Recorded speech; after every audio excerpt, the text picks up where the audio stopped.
跟住請林哲玄醫生。多謝晒。首先我見到今日好多人都戴口罩，請大家都保重身體啊！我想就第6分部即係26A 嗰處咧，問少少嘢，同埋我睇下我嘅理解啱唔啱嘅啫。問嘅就係其實呢處咧將來會唔會牽涉一個申請，即係某境外機構係會申請，然後由專員審批，抑或未必係嘅，可能係專員同埋嗰個地方係商討咗，咁我哋就係有個審批程序，即係冇申請，但可能商討之後覺得有用喎。呢個係第一個，係我問題。咁然之後咧，我想睇下我理解啱唔啱嘅咧，就係我見到呢度寫法咧係當然啦，背景就係無論佢係咪申請，佢都有個審批嘅過程啦。咁而專員係如信納，即係有個 if， 即係話專員咧似乎係有一個judgment， 亦都有 discretion 喺處。咁呢個第一個 discretion。佢如果信納嘅時候，咁我信納，咁你申請或者我哋審批你嘅嘢，你就要俾到一啲資料令我信納。所以嗰個舉證嘅責任，佢個 burden 咧係喺個申請人身上。好啦，然之後如果佢信納嘅時候咧，則可未，即係佢仲有第二層嘅一個discretion， 即係佢可以俾可以唔俾，即係似乎佢權力好大。咁當然我理解就係將來而家冇寫清楚，係將來嚟講。可能佢係一啲條件係會喺個 code of practice 嗰處有都未定啦。咁應該係我問睇下我理解得啱唔啱嘅啫。接住落嘅呢，其實同樣地，我想睇我理解得啱唔啱咧，就係我見到咧，其實第三款嗰處咧都有話，如果係專員又係信納某啲情況咧，就不得認可有關醫療機構。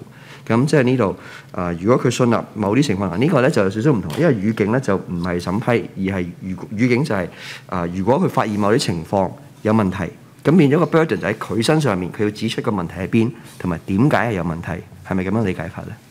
都係信納嗰個 judgment 嗰樣嘢嚇。多謝議員提問，多謝主席。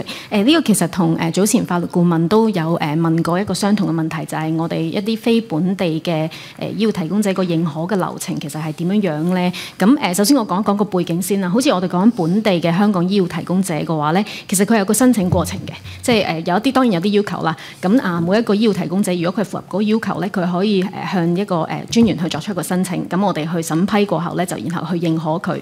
咁所以咧喺原有嘅即係第20條度亦都定明咗如果專員佢係拒絕嘅話咧，佢亦都要通知翻呢一個醫護提供者咧，佢嗰個申請係點解被拒咁樣嘅。咁但係喺一個非本地嘅醫護提供者嘅呢個setting底下咧，我哋嘅做法係唔一樣嘅。咁我哋咧佢個認可咧係唔會由一個非香港嘅醫護機構去提出嘅。個過程咧會由專員去主動去帶領嘅。